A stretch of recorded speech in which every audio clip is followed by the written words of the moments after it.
Hey guys, it's Ben the Coin Geek at Old Pueblo Coin, and today I have a slightly longer box of coins to look at that we just got back from NGC. And for those of you keeping track at home, these coins were sent in on the economy service, and we got a lot of dollars to compare.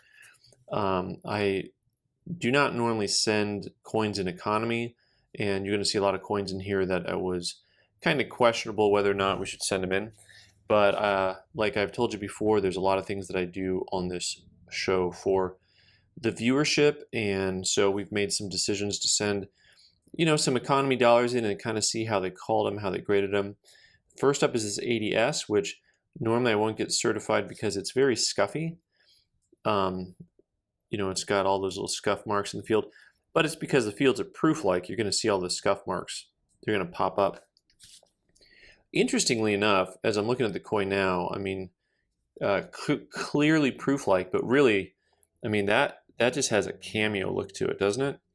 What cameo is when you get the black and white effect. So NGC called this a 62 proof-like, and no shame in the game there. That's I think the right grade. You could almost call it a deep mirror proof, especially with that cameo look. Really, really nice. I can't hold on to the first coin out of the gate. It's going to be a long day. All right, that one I'm going to keep in view because we're going to reference that again. So 81 Philly, which the Philly mint, not super rare in uncirculated grades, but as you get to the higher grades, if you can get to a 64, 65, they start jumping differently than your common dates. They'll be 2 to 3 times as much in an MS65 as like an 81S is. So this coin in and of itself has quite a bit of little stuff going on there. The fields are relatively nice, got a nice big tone mark under the D. Some markings by the eagle's wings. Nice satiny finish though. And you've got a lot of little contact marks, but the eye appeal is really good on this coin overall. They called it an MS63. It's a coin that obviously is something that would have preferred to have something like a 64 on. 64 is probably 100.5. This is probably a $75 to $80 coin. By the way, when I reference coin prices in some of these videos, sometimes it's by gut feel. I'm just going off of memory. Other times I just use the gray sheet. And as a reminder, the gray sheet is a reference. It is not the law, right? So here we go. With another 81. Now this is when you get to a coin that has a slight proof-like field on one side, no proof-like on the other side. And NGC called this one also a 63, just like the last one. You'll see this one also has a lot of chatter to it. Interestingly enough, this one's got that little field quality on the obverse with the proof-like. But as far as the actual contact marks go, I think I kind of like the first one better, even though the second one has that proof-like field going on. But beauty's in the eye of the beholder, and as always, grades are like strike zones. There's a big area of, you can have two coins look totally different and have the same grade and be graded correctly. Just because someone pitches a strike doesn't mean it was right down the center, right? So that's one of my grading analogies for you. All right, next up we have an 80S, which had really strong fields and cheek. This is the look that you want on a cheek when you start to see just that real clean look field cheek. You have some breaks in the luster when you're at this angle, but those aren't really contact marks. They're just kind of breaks in the luster. Kind of, if I get at the right angle, we got some toning on the back here. Watch out. Okay, I was about to zoom out and show everything, and then I kept my loop in place. So let's try it this time. There we go. Smart. So this one, it's kind of got some cool toning to it. If you like the cobalt blue, I always like it when you get some of that orange, which is mostly on top of the eagle's head on this one. And I think that centerpiece has some of that just magenta kind of blended in. This can make it really hard to see the technical grade of the coin. When you get this type of color to it, it just becomes really, well, distracting, overwhelming. I don't know how you describe it. It's a nice coin. I'm not complaining about the coin. I'm just commenting on what that can do for you. So beauty's in the eye of the beholder. This is a mint state 66, and price is in the eye of the bidder, because this is the type of coin that a 66, sure, maybe it's a $200 or $300 coin, but you know, once you get the toning on the back, the guys who like toning, you know, they're going to go for it. They're absolutely going to go for that coin. So next up, we have an 81S with a similar look to the previous coin, with a really, really strong clean field on the obverse. A few more contact marks, like so those marks by the eye and the chin. Chinny chin chin. But once again, we've got pretty nice surface quality overall. Different than the other coin because you've got really just a nice blast white surface. Some gentle toning, I should say. I wouldn't call it blast white because it has just a touch of toning to it, just a touch of color. NGC called this a mint state 65. A lot of MS65 right now are trading in the roughly $150 range.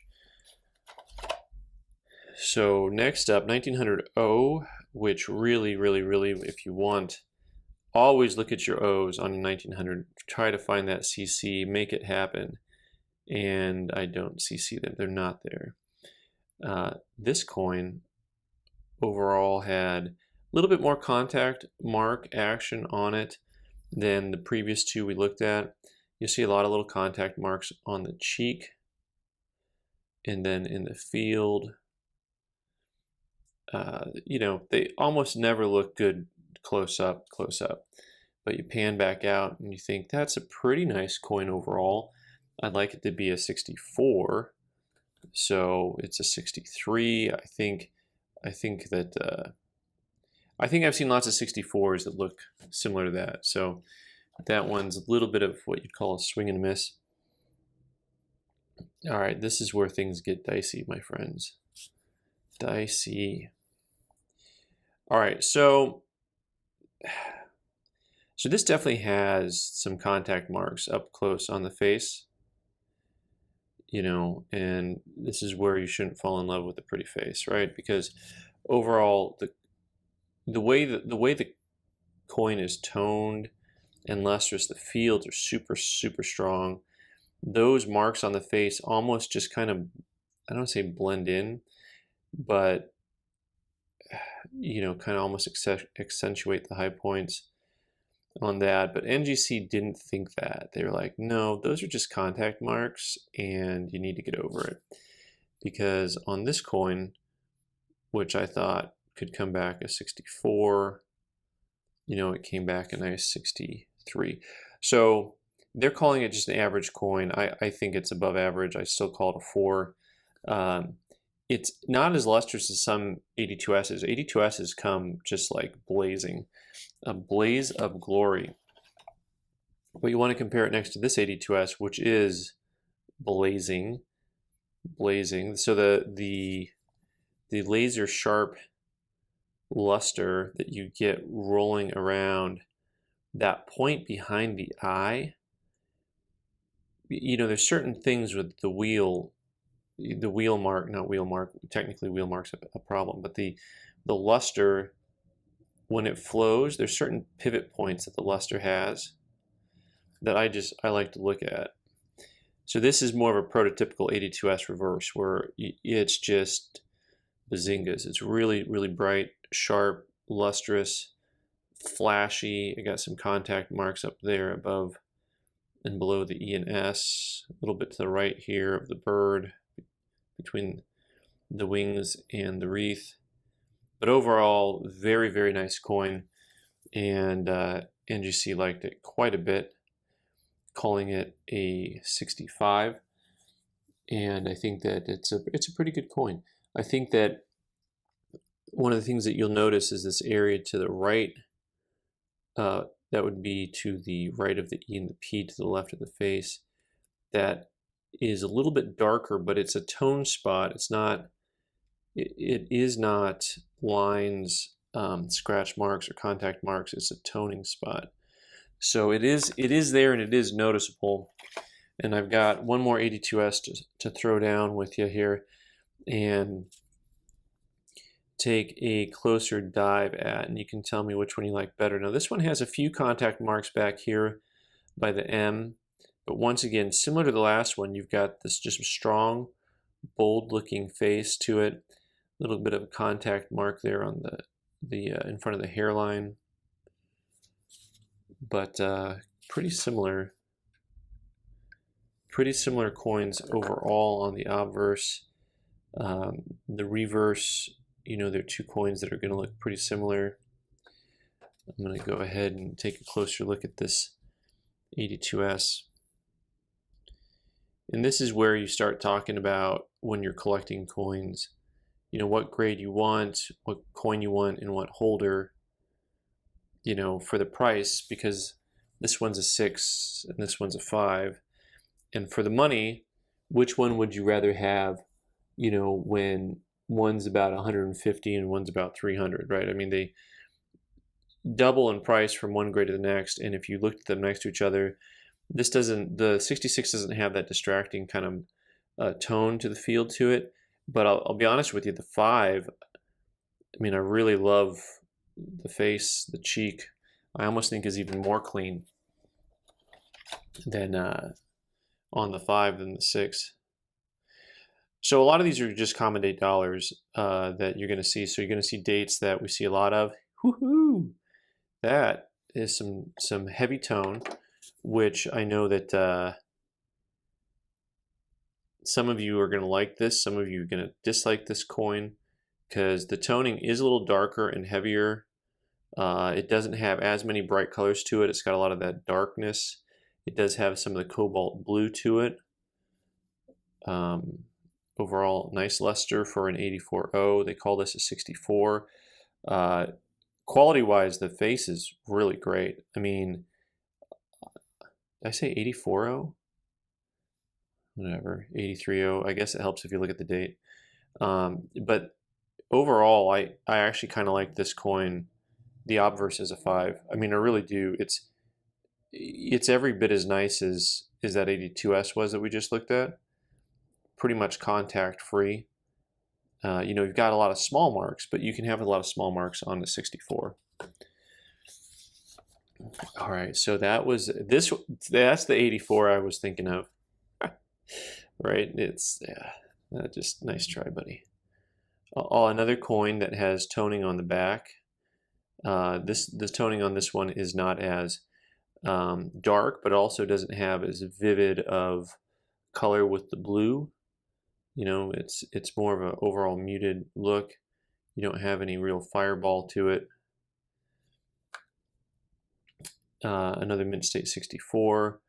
This coin I actually think has a few more contact marks on it than that 83 did. You know, over here in the field, and it's got a little bit of some spotting going on there. But once again, it depends on the quality you're looking for. From a distance, this coin is really stunning.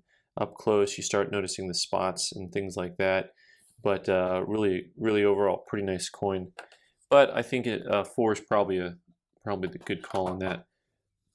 Now this coin is interesting because this coin here, I mean, I'm just going to show you. They called it a 62.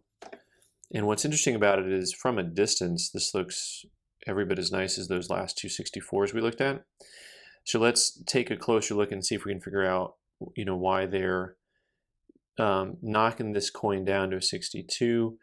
You do have a lot of little contact marks, breaks in the field, breaks in the luster there. But I think what they're really zoning in on probably is the close-up look. All those little marks on the cheek that are kind of just like breaks in the luster. You know, they're not heavy contact marks, but there's a lot of little stuff going on there. Just a lot of little stuff. A lot of little chatter. It's not even chatter when you look at it. It's hard to describe because they don't even look like contact marks. So if you look at, like, in front of her face, look how flat those stars are, by the way. So some of these things, when you see how it gets really bright in the light, you can see what I'd call a contact mark. Some of these other marks here on the cheek where they're mostly just dark, it's almost more just like a, I don't know what you call it, just a break in the luster. But it's actually really a pretty coin, especially just for a 62. I mean, to me, that's undergraded because, you know, like I've said a million times, unless the coin has a problem to it, you know, a 63 is a minimum grade for an average looking coin. 85.0, I grabbed this coin to put it in because I thought it was a very attractive coin overall. Something that I thought, well, this should be at least a 64. You look at how clean the cheek is, and overall, really nice. And this one was a puzzler for me because they called it obverse clean. So the obverse, of course, is the front of the coin. So let's look and find, what did I miss? Is there a wheel mark? Well, they would have said wheel mark. What is the cleaning to which they are referring? You know, do they have to call every 10th coin cleaned? Is there some type of internal memo that I missed? But I'm not seeing anything on this coin that's going to look like the hairlines. So sometimes when they call cleaning, I'll look closer and I'm like, oh, you know what? I missed some real fine group of hairlines somewhere. But they've got to be thinking chemical, right? I mean, for them to call this cleaned and then to call it obverse cleaned and not reverse cleaned, I mean, they've got to be referring to, you know, a coin that's been chemically treated. But I'm not seeing it. I'm just, you know, the front end of this box had some coins in it that I liked, and then I got a couple here that I'm just not too thrilled with. Speaking of not being thrilled, here's another 85.0. Once again, with overall really nice look to it. A lot of little contact marks on there. Some smaller contact marks on the back side of the coin.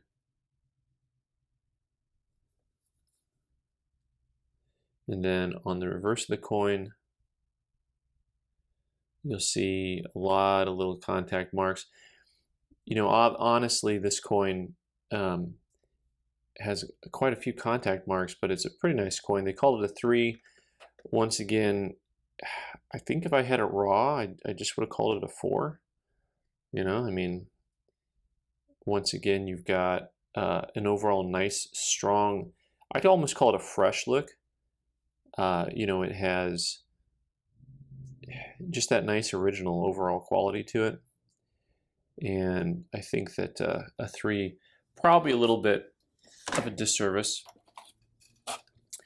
But for those of you who like seeing me get angry, just keep watching, because, you know, next up we have another 85.0, which is really a nice coin. I mean, yeah, this coin is, I think, clearly nicer than the one we just looked at. You know, when you look at all the little contact marks on the one on the left, the one on the right, the fields are beautiful. That is a strong, strong field. Some contact marks on the cheek. Let's look for something on the back of this coin that's going to slow me down a little bit. Hold me back now. Hold me back, because that is some gold tone. Let's see if we got any big contact marks under that toning. Like, I want to see something that's going to just make me want to discount this coin, because they called this coin a 63. And I'll be honest, you know, I like to crack coins out once in a while. You may not know that about me, but every now and again I'll crack them out. I'll send them off to another company for grading, and this might go in that crack out pile. I just, you know, just because it's the principle. Always blame the principal. All right. 86 Philly. These coins don't come as attractive. Some of these Philly mints, some of the Philly mints are just hard to get nice examples on. And apparently I had a group, oh, I know what these came out of. You know, all these coins with these reverse toned, I had a blue book, an old Whitman blue folder, and these coins were all in that album. And so the blue was absorbatory, what? I'm not even speaking English. The toning is from the coin being in those holders. And this is another coin that overall I liked the coin as a 4 or maybe better, because overall it was really attractive, problem free, above average. Come on now. Come on now. Yeah. Not doing it. Just not doing it today, boys. All right, so this coin, $18.98. All right, now help me out. Where are you at here? Okay, here you at. Here you be. Of course, this coin had, I thought, really almost like a dimple finish to it. You guys tell me how many coins you've seen in holders that said proof like, that had the PL on it. Just tell me. You tell me if this coin is proof like or not. And if it matters or not that they call it cleaned, obverse cleaned. So once again, they're getting very specific on me here. So they're like, no, the obverse is clean. Not the reverse, just the obverse. So I have on this coin, you know, she's got some big marks on the face right there. So the field itself, though, is pretty good. You've got, see these lines on the stars and not on the stars. They're not on the stars. That's my point here. Look at these.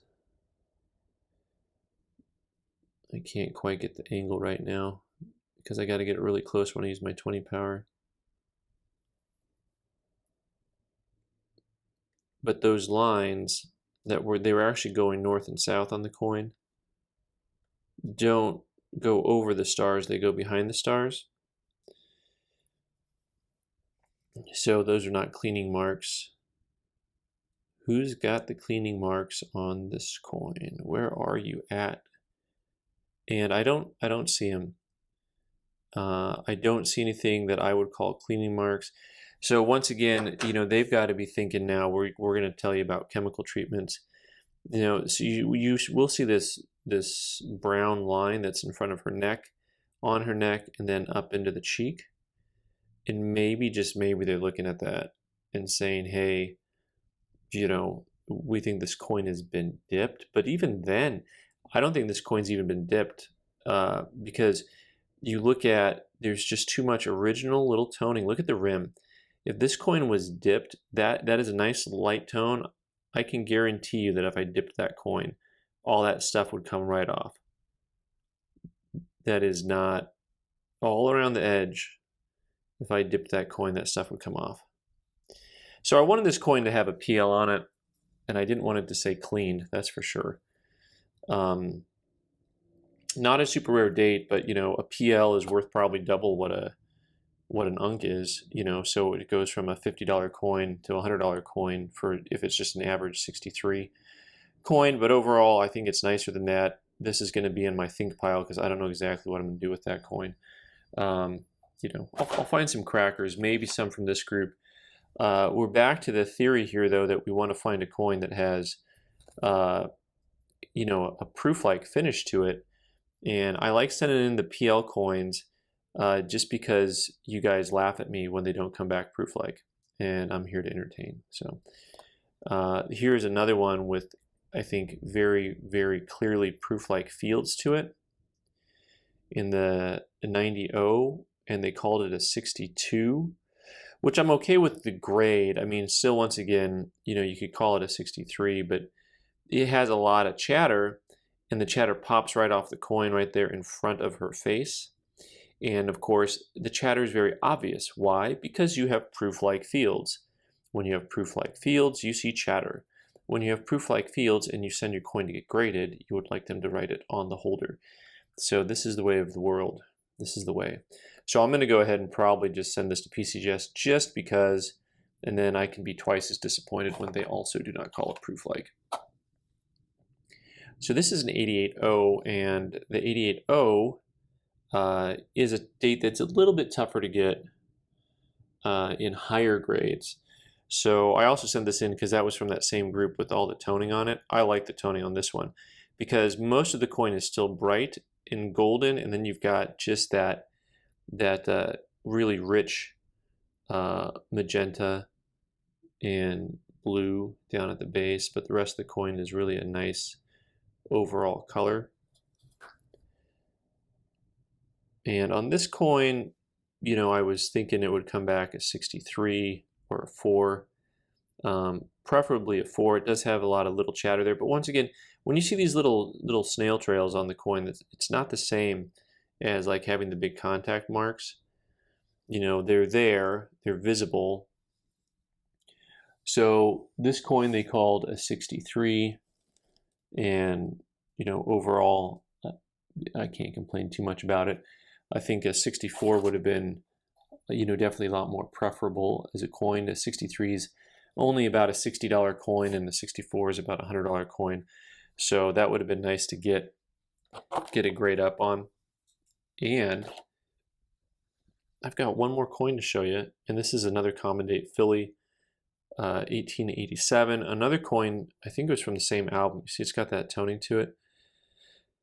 And I'll tell you what, I happen to think that the quality in this coin is pretty solid for an 87. Let's look at the back of the coin and see. So we got a lot of toning to it. So this has been a long slog, my friends. Thanks for watching. If you go back over the video and look for some things, you know, you can point out some coins that you think I should maybe crack and send back in.